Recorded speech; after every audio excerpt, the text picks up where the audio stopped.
Assalamualaikum warahmatullahi wabarakatuh. Kembali lagi di video saya kali ini. Di sini saya akan menjelaskan atau mereview ulang terkait perkuliahan pada pertemuan pertama mata kuliah struktur beton.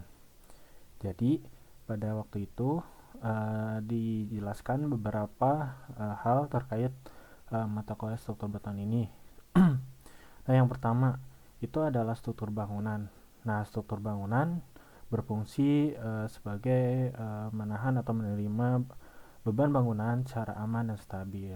Nah, jenis-jenis struktur bangunan ini terdiri dari beberapa jenis. Yang pertama itu adalah struktur beton bertulang, yaitu struktur yang menggunakan beton dan tulangan baja sebagai elemen utamanya. Berfungsi sebagai menahan gaya tekan, sedangkan tulangan baja berfungsi sebagai menahan gaya tarik. Lalu yang kedua ada struktur baja, yaitu struktur yang menggunakan profil baja sebagai elemen utama, memiliki kekuatan tarik tinggi, ringan, serta proses pemasangan yang relatif cukup cepat. Yang ketiga ada struktur kayu, yaitu struktur yang menggunakan kayu sebagai bahan utama. Struktur ini merupakan struktur ringan dan mudah dikerjakan, tetapi memiliki keterbatasan dalam ketahanan air dan serangan rayap.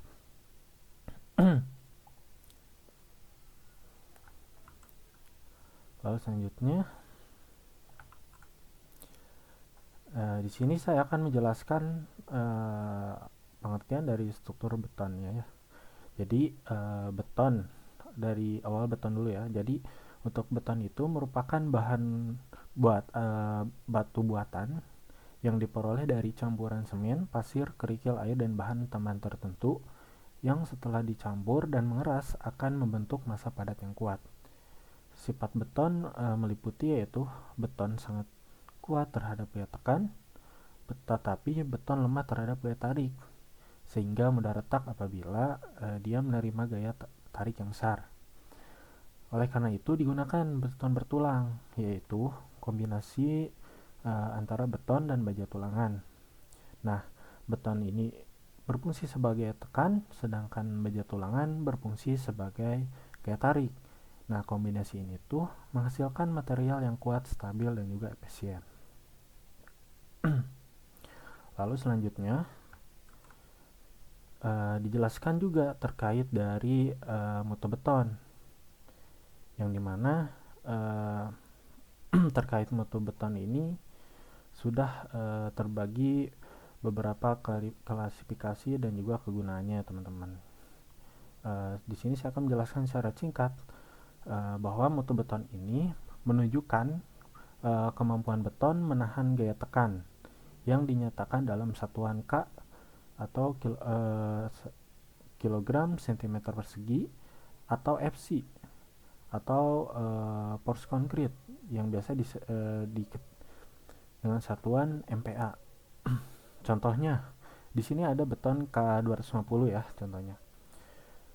Berarti beton ini mampu menahan tekanan sebesar 250 kg pada setiap 1 cm persegi bidang tekan.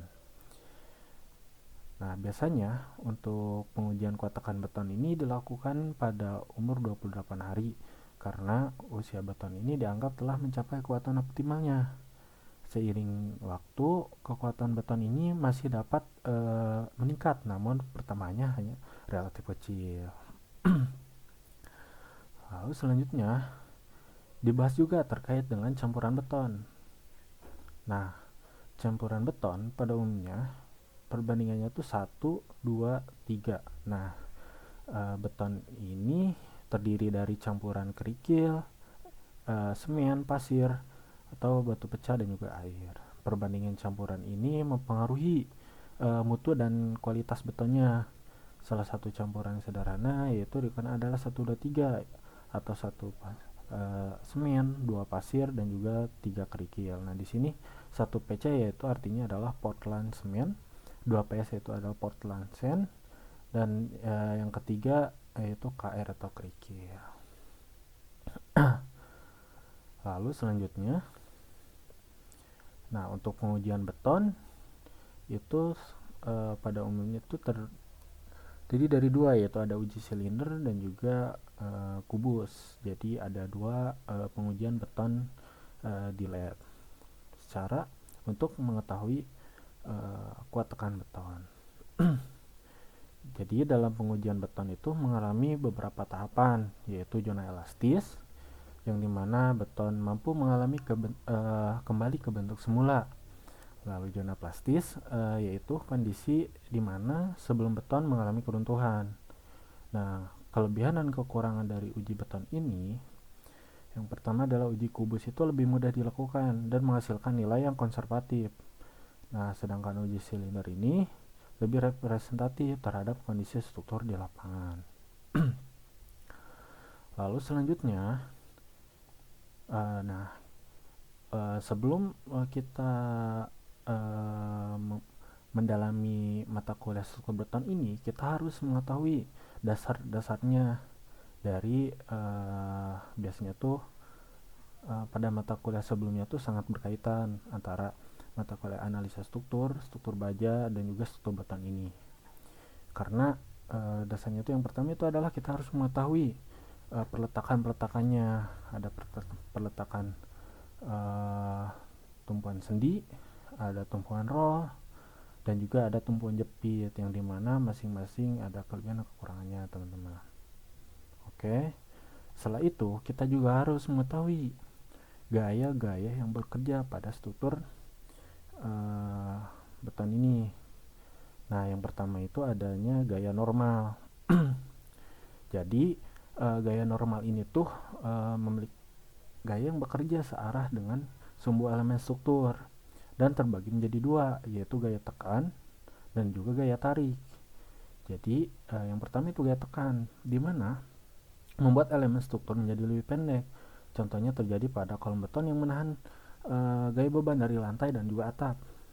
Beton sangat kuat untuk menahan gaya tekan. Nah, untuk gaya tarik yaitu membuat elemen struktur memanjang atau seperti ditarik ya, teman-teman. Jadi beton ini tuh lemah terhadap gaya ini sehingga digunakan baja tulangan untuk menahannya, terutama pada balok. Lalu selanjutnya ada gaya lintang atau gaya geser, yang dimana gaya geser ini membuat bagian dalam material saling bergeser. Pada balok geser paling besar terjadi di dekat tumpuan. Nah, yang sini ya, teman-teman. Untuk menahannya digunakan sengkang agar balok tersebut tidak mengalami retak miring dan juga tetap aman. Lalu yang terakhir kita juga harus mengetahui dari bidang momennya. Jadi untuk momen itu menyebabkan balok mengalami lentur ataupun melengkung. Jadi saat balok melentur ini, bagian atas mengalami tekan dan juga sedangkan bagian bawah itu mengalami tarik. Oleh karena itu, tulangan baja biasanya diletakkan di bagian bawah. Nah, atau di bagian momennya ya, teman-teman. Untuk menahan gaya tarik. Nah, seperti itu, teman-teman. Nah, pada pertemuan pertama juga ada sedikit penjelasan terkait perhitungan untuk menentukan dimensi balok. Jadi untuk dimensi balok secara umumnya itu bisa ditentukan dengan rumus ini, teman-teman. Jadi antara 1/12 sampai 1/15. Jadi untuk menentukan tinggi balok itu yang pertama misalkan 1/12 itu dengan bentang 6 meter misalnya, 1/12 dikali 6 yaitu 0,5 meter. Jadi untuk tinggi balok yang dibutuhkan yaitu dengan tinggi 50 cm. Nah, rumus ini tuh biasanya umum digunakan, teman-teman. Nah, setelah itu dari perhitungan momen kita bisa juga mendapatkan nilai AS atau area of steel. Nah, area of steel ini menunjukkan seberapa besar luas tulangan baja yang diperlukan supaya elemen beton ini bisa menahan beban dengan aman. Nah, di sini ada beberapa contoh ya, teman-teman, penempatan tulangan pada bidang momen. Ini untuk contoh yang pertama itu pada A1, yaitu pada tumpuan sendi dan roll yaitu posisi tulangannya itu hanya di bawah sepanjang bentang. Jadi sesuai dengan momen positifnya di tengah. Lalu untuk contoh yang kedua yaitu pada contoh jepit dan roll. Nah ini dia teman-teman. Jadi tulangannya tuh posisinya tuh yang kiri tuh di atas, terus karena pada tumbuhan jepit yaitu momen negatif, dan di bawah pada area lapangan yaitu uh, momen positif. Lalu untuk contoh yang A3 itu adalah kondisi pada jepit-jepit yang dimana tulangan di atas pada kedua tumbuhan jepit, yang ini ya kiri kanan ini kan jepit dua-duanya, lalu di bawah pada bagian tengah bentang. Jadi sesuai dengan momennya ya teman-teman, ini yang bawah nih, ini posisinya nih. Lalu untuk contoh yang terakhir itu adalah B1 ini ya, B1 ini merupakan contoh momen pada cantilever. Jadi tulangannya itu hanya posisi di atas. Nah ini di atas ini ya, karena seluruh bentang mengalami momen negatif atau tarik di serat atas. Jadi semua posisi ini tuh digunakan biar mengurangi keretakan pada strukturnya. Jadi semakin besar momennya, maka semakin besar juga kebutuhan tulangannya.